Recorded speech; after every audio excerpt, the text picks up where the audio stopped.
میمن, جس کے اندر ناصر شاہ, جس کے اندر جام خان شورو, جس کے اندر سعید غنی, یہ سارے وہ منسٹرز ہیں جو کہ 12 سال سے اس صوبے کے اندر اس منسٹری کے اوپر قابض رہے.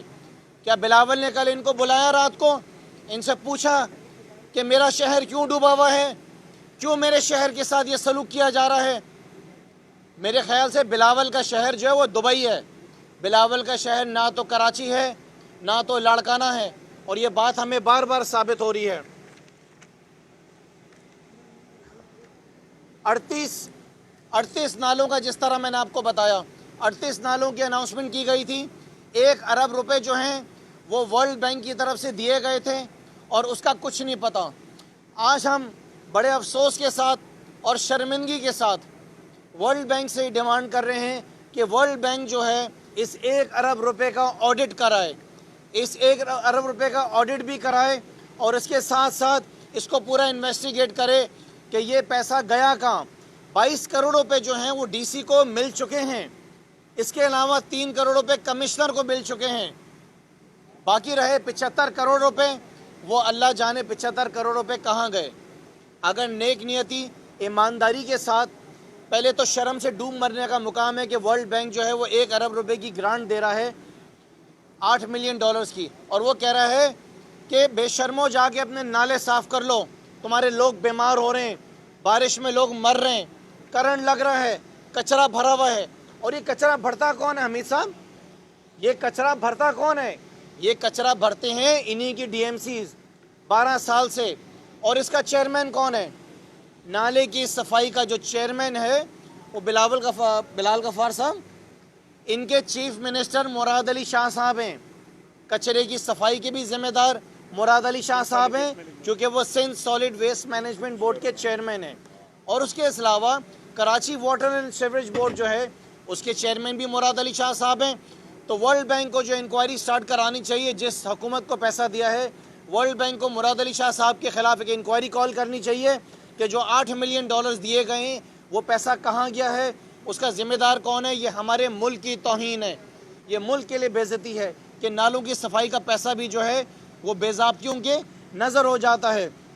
اس کے علاوہ میں ایک بات اور کہنا چاہوں گا کہ میئر صاحب, ہمیں آپ سے بھی سوال ہے کہ آپ کا ہمیشہ یہ کہنا ہوتا تھا کہ پیسہ نہیں ہے, پیسہ نہیں ہے. ہم آپ سے بھی سوال کرتے ہیں کہ یہ 1 ارب روپے کہاں گیا, یہ 1 ارب کہاں گیا.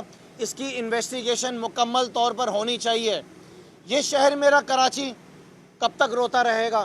یہ شہر میرا کراچی کب تک پانی کے لیے ترستا رہے گا؟ کب تک یہاں پہ واٹر مافیا رہیں گے؟ کب تک یہاں پہ صفائی کا رونا رہے گا؟ کب تک یہاں پہ تعلیم کا رونا رہے گا؟ کب تک یہاں پہ صحت کا نظام جو ہے اسی طرح ہمارا جو ہے وہ سڑتا رہے گا, اور اسی طریقے سے ہم یہ روتے رہیں گے.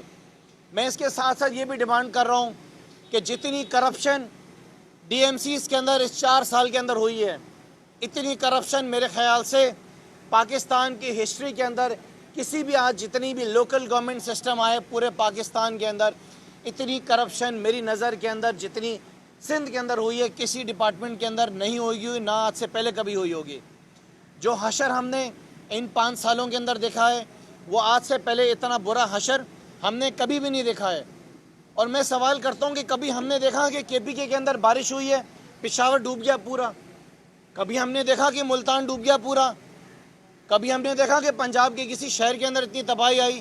کبھی ہم نے بلوچستان کے اندر دیکھا کہ بارشوں کے اندر یہ طوفان آ گیا؟ یہ سب کچھ صوبے سندھ کے اندر کیوں ہوتا ہے؟ اس صوبے سندھ کے اندر اس لیے ہوتا ہے کہ اس صوبے سندھ کے اندر جو لیڈرشپ ہے وہ بھی کرپٹ ہے, جو منسٹرز ہیں وہ بھی کرپٹ ہیں, جو ان کے ایم پی ایز ہیں وہ بھی کرپٹ ہیں. یہ لفظ کرپٹ کا میں اس لیے استعمال کر رہا ہوں کہ جو پیسہ عوام کا خرچ ہوتا ہے وہ عوام کے اوپر نہیں خرچ ہوتا ہے. میرا شہر کراچی آج بوند بوند کے لیے ترس رہا ہے, پانی کے لیے, بوند بوند کے پانی کے لیے ترس رہا ہے. پانی ہے تو ٹینکر کے ذریعے ملے گا.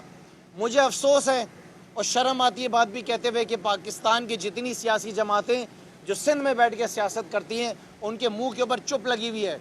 ایک جماعت نہیں ہے جو کل سے سامنے آئی ہو اور اس نے پوچھا ہو کہ کل سے حال شہر کا کیا ہوا ہے. موٹر سائیکلیں ڈوب رہی ہیں, لوگوں کے گھروں کے اندر پانی, بستر جو ہیں وہ تیر رہے ہیں, لیکن کسی کا کوئی پرسان حال نہیں ہے.